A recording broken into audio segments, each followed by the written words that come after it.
HDK ಮೈನಿಂಗ್ಗೆ ಈಗಾಗಲೇ SIT ಅವರು sanction ಕೊಡಿ ಅಂತ ರಾಜ್ಯಪಾಲರು ಕೇಳಿದ್ದಾಯಿತು. ಈಗ ಯಡಿಯೂರಪ್ಪನವ್ರಿಗೆ ಸಂಕಷ್ಟ ಶುರುವಾಗಿದೆ. BS ಯಡಿಯೂರಪ್ಪ ವಿರುದ್ಧ ಪೋಕ್ಸೋ ಪ್ರಕರಣ ಒಂದು ದಾಖಲಾಗಿತ್ತು, ನಿಮಗೆಲ್ಲ ಗೊತ್ತಿರಬಹುದು ಇತ್ತೀಚಿನ ದಿನಗಳಲ್ಲಿ.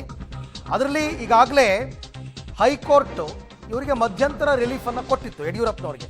ಆ ಮಧ್ಯಂತರ ರಕ್ಷಣೆಯನ್ನು ತೆರವು ಮಾಡೋದಕ್ಕೆ ಹೈಕೋರ್ಟ್ಗೆ ಅರ್ಜಿಯನ್ನು ಸಲ್ಲಿಸಲಾಗ್ತಾ ಇದೆ. ಅದು CID ಪರ ವಕೀಲರು ಹೈಕೋರ್ಟ್ಗೆ ಅರ್ಜಿಯನ್ನು ಸಲ್ಲಿಸಿದ್ದಾರೆ. ಈಗಾಗಲೇ SPP special public prosecutor Ashok Nayak ಅವರು ಅರ್ಜಿಯನ್ನು ಸಲ್ಲಿಸಿದ್ದಾರೆ.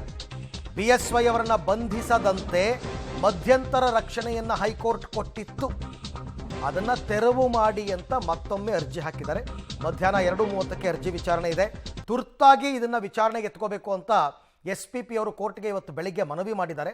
ಹಾಗಾಗಿ ಇವತ್ತು ಆಲ್ಮೋಸ್ಟ್ ಮಧ್ಯಾಹ್ನ 2:30ಕ್ಕೆ ಅರ್ಜಿ ವಿಚಾರಣೆ ನಡೆಯುತ್ತೆ. ನೋಡೋಣ, ಯಾಕೆಂದರೆ ಹೈಕೋರ್ಟೇ ಇವ್ರನ್ನ ಬಂಧಿಸಬೇಡಿ ಅಂತ ಮಧ್ಯಂತರ ರಕ್ಷಣೆಯನ್ನು ಕೊಟ್ಟಿತ್ತು, ಅದನ್ನು ವಾಪಸ್ ಪಡ್ಕೊಳ್ಳಿ ಅಂತ ಯಾರು ಕೇಳ್ತಾ ಇರೋದು? CID ಪರ ವಕೀಲರು. ವಿಚಾರಣೆ ನಡೆಯುತ್ತೆ. ಈ ಬಗ್ಗೆ ಮತ್ತಷ್ಟು ಮಾಹಿತಿ ನನ್ನ ಕೊಲೀಗ ಮುರಳೀಧರ್ ಅವರಿಂದ ಪಡ್ಕೊಳ್ಳೋಣ.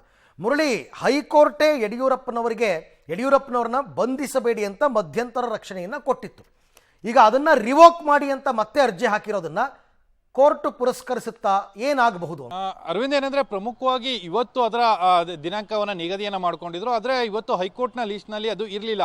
ಆ ಹಿನ್ನೆಲೆಯಲ್ಲಿ ಬೆಳಗ್ಗೆ ಫ್ರೆಶ್ ಮ್ಯಾಟರ್ನ ಹಿಯರಿಂಗ್ ಸಂದರ್ಭದಲ್ಲಿ ಅಶೋಕ್ ನಾಯ್ಕ್ ಅಂದ್ರೆ SPP ಅಂದ್ರೆ ಈ ಪ್ರಕರಣದ SPP ಅಶೋಕ್ ನಾಯ್ಕ್ ಅವರು ಹೈಕೋರ್ಟ್ಗೆ ಒಂದು ಗಮನಕ್ಕೆ ತರ್ತಾರೆ. ಈ ಅರ್ಜಿಯನ್ನ ವಿಚಾರಣೆಗೆ ಕೈಗೆತ್ತಿಕೊಳ್ಳಬೇಕು, ಜೊತೆಗೆ ಅವ್ರಿಗೆ ಮಧ್ಯಂತರ ರಕ್ಷಣೆಯನ್ನು ಕೂಡ ಕಲ್ಪಿಸಲಾಗಿದೆ. ಅದರ ಬಗ್ಗೆ ಕೂಡ ನಾವು ಪ್ರತಿವಾದವನ್ನ ಮಂಡನೆ ಮಾಡಬೇಕಾದಂತ ಅನಿವಾರ್ಯತೆ ಇದೆ. ಆ ಹಿನ್ನೆಲೆಯಲ್ಲಿ ನೀವು ತುರ್ತಾಗಿ ವಿಚಾರಣೆಗೆ ಕೈಗೆತ್ತಿಕೊಳ್ಳಿ ಅಂತೇಳಿ ಒಂದು ಮೆಮೋವನ್ನು ಸಲ್ಲಿಕೆಯನ್ನ ಮಾಡಿದ್ರು. ಮೆಮೋ ಸಲ್ಲಿಕೆ ಮಾಡಿದ ಬಳಿಕ ಇವತ್ತು 2:30ಕ್ಕೆ ಅರ್ಜಿಯನ್ನ ನಿಗದಿಯನ್ನ ಮಾಡಿರುವಂತದ್ದು. ಯಾಕೆಂದ್ರೆ ಯಡಿಯೂರಪ್ಪ ಅವರ ವಿರುದ್ಧ ದೋಷಾರೋಪ ಪಟ್ಟಿಯನ್ನ ಈಗಾಗಲೇ ಸಲ್ಲಿಕೆಯನ್ನ ಮಾಡಿದ್ದಾರೆ. ಸಲ್ಲಿಕೆಯನ್ನ ಮಾಡಿದ ಬಳಿಕ ಆರೋಪಿಯನ್ನ ಬಂಧನಕ್ಕೊಳಪಡಿಸುವಂತ ಅನಿವಾರ್ಯತೆಗಳು ಯಾವ ವಿಚಾರಕ್ಕೆ ಇದೆ, ಜೊತೆಗೆ ಅನಿವಾರ್ಯತೆ ಏನಿದೆ ಅನ್ನೋದ್ರ ಬಗ್ಗೆ ಮತ್ತು ಅವರ ವಿರುದ್ಧ ಇರುವಂತಹ ಸಾಕ್ಷ್ಯಗಳು ಮತ್ತು ಸಾಕ್ಷಿಗಳ ಮೇಲೆ ಅವರು ಪ್ರಭಾವವನ್ನು ಬೀರ್ತಾ ಇರುವಂತದ್ದು, ಈ ವಿಚಾರವನ್ನ ಇವತ್ತು ಹೈಕೋರ್ಟ್ನ ಗಮನಕ್ಕೆ ತರಬೇಕಾಗುತ್ತೆ.